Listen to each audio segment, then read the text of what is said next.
Now Prime Minister Narendra Modi speaking. प्रधानमंत्री Sinbad, दोनों देशों के डेलीगेट्स, मीडिया के सभी साथी, नमस्कार, स्वागत खाप। इस खूबसूरत स्वर्ण भूमि में मेरे और मेरे डेलीगेशन के गर्मजोशी भरे स्वागत और आतिथ्य के सत्कार के लिए मैं प्रधानमंत्री सिनाबाद का हार्दिक आभार व्यक्त करता हूं।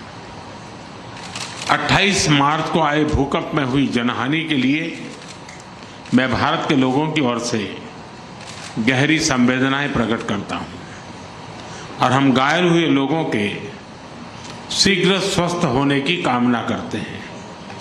फ्रेंड्स, भारत और थाईलैंड के सदियों पुराने संबंध हमारे गहरे सांस्कृतिक और आध्यात्मिक सूत्रों से जुड़े हैं। बौद्ध धर्म के प्रसार ने हमारे जन जन को जोड़ा है। अयोध्या से नालंदा तक विद्वानों का आदान प्रदान हुआ है।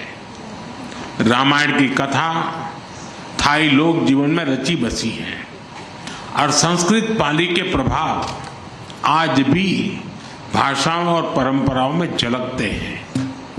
मैं थाईलैंड सरकार का आभारी हूं कि मेरी यात्रा के उपलक्ष्य में 18वीं शताब्दी की रामायण म्यूरल पेंटिंग्स पर आधारित एक विशेष डाक टिकट जारी किया गया है। प्रधानमंत्री सिनाबाद ने अभी मुझे त्रिपिटक की भेंट की। बुद्ध भूमि भारत की ओर से मैंने इसे हाथ जोड़कर स्वीकार किया। पिछले वर्ष भगवान बुद्ध के पवित्र रेलिक्स को भारत से थाईलैंड भेजा गया। यह बहुत खुशी की बात है कि 4 मिलियन से अधिक श्रद्धालुओं को दर्शन करने का अवसर मिला। मुझे यह घोषणा करते हुए अत्यंत खुशी है कि 1960 में गुजरात के अरावली में मिले पवित्र रेलिक्स को भी थाईलैंड दर्शन के लिए भेजा जाएगा। इस वर्ष भारत में महाकुंभ में भी हमारा पुराना कनेक्शन दिखाई दिया। थाईलैंड समेत अन्य देशों से 600 से अधिक बौद्ध श्रद्धालु इस आध्यात्मिक और सांस्कृतिक सभा का हिस्सा बने। इस आयोजन ने वैश्विक शांति और सामंजस्य का संदेश दिया। फ्रेंड्स, भारत की एक्ट ईस्ट पॉलिसी और हमारे इंडो पैसिफिक विजन में थाईलैंड का विशेष स्थान है। आज हमने अपने संबंधों को स्ट्रेटेजिक पार्टनरशिप का रूप देने का निर्णय लिया है। सुरक्षा एजेंसियों के बीच स्ट्रेटेजिक डायलॉग स्थापित करने पर भी चर्चा की। साइबर क्राइम के शिकार भारतीयों को वापस भारत भेजने में थाईलैंड सरकार से मिले सहयोग के लिए हमने थाईलैंड सरकार का आभार प्रकट किया। हम सहमत हैं कि हमारी एजेंसीज ह्यूमन ट्रैफिकिंग और इलीगल माइग्रेशन के खिलाफ एकजुट होकर काम करेगी। हमने भारत के उत्तर पूर्वी राज्यों और थाईलैंड के बीच टूरिज्म, कल्चर, एजुकेशन ऐसे क्षेत्रों में सहयोग पर बल दिया है। आपसी व्यापार, निवेश और बिजनेसेस के बीच आदान प्रदान बढ़ाने पर हमने बात की। एमएसएमई, हैंडलूम और हैंडीक्राफ्ट में भी सहयोग के लिए समझौते किए गए हैं।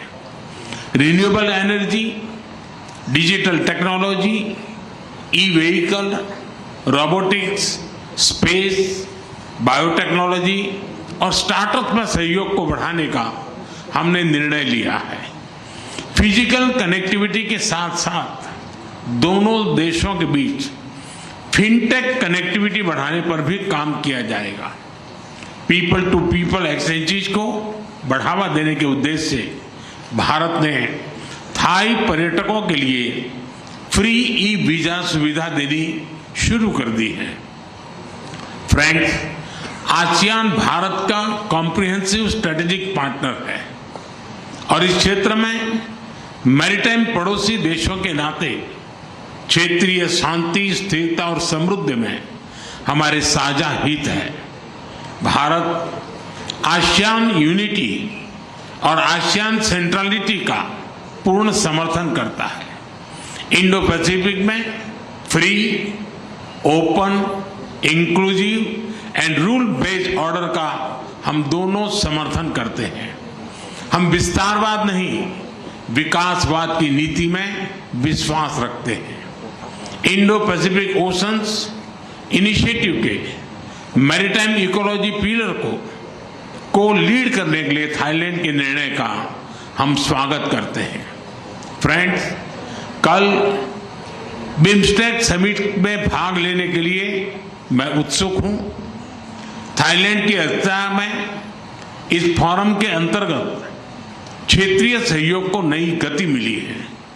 इसके लिए हम प्रधानमंत्री और उनकी टीम का अभिनंदन करते हैं।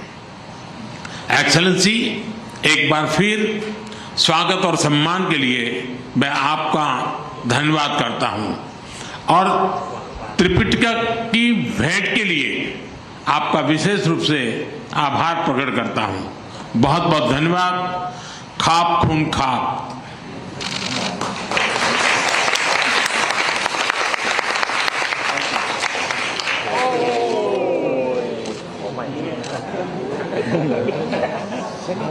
Yes.